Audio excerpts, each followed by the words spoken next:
The water crisis in Flint, Michigan, putting a new emphasis on the dangers of lead poisoning.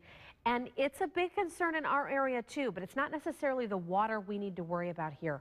A large portion of homes in Elkhart and St. Joseph County were built before the 1970s. That's well before people realized the dangers of lead-based paint. Lead can be found in other household items too, like ceramic dishes and jewelry.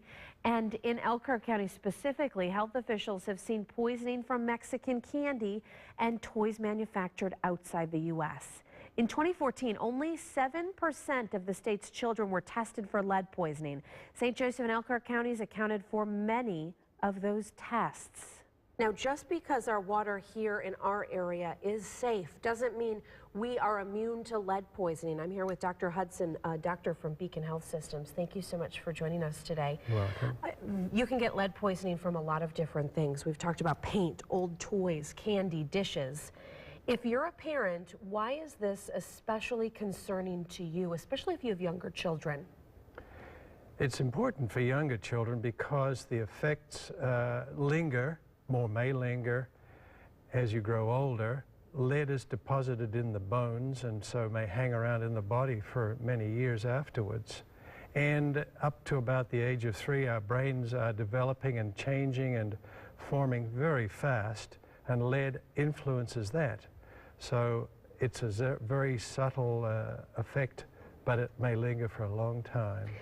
So if you have a child under the age of 3, this is something you're going to want to be especially cautious about, but there are not a lot of symptoms to look for. Everybody who has Medicaid, it's mandated they have a lead level done on their child at least once before the age of 2, and anybody who lives in housing that has paint on the walls before 1978 has a risk that there may be lead in the environment. So how do you know if your child has been tested, and what do you say to your doctor if you want them tested again? Well, you can always ask to say, can I have a lead level done? And that's done very easily. And anybody who comes in and reports they live in a house that was built before 78 can have a lead level done, or if there's any other risk. The effects of lead, what are some of the things that can happen to a child who's been exposed to lead? And we were talking earlier, you said it really depends. What does it depend on? Depends on the age at which the child is exposed to lead, and it also depends on the level of lead in that child's body. It can affect the brain in a serious manner, it can affect the nerves, it can affect the kidneys, so it can have lasting and serious effects. It may show up in later life as attention deficit hyperactivity disorder or difficulty learning at school. So if we have concerns that that was a factor in this child's problems, we'll do a lead level. Is there a treatment, or is there no going back?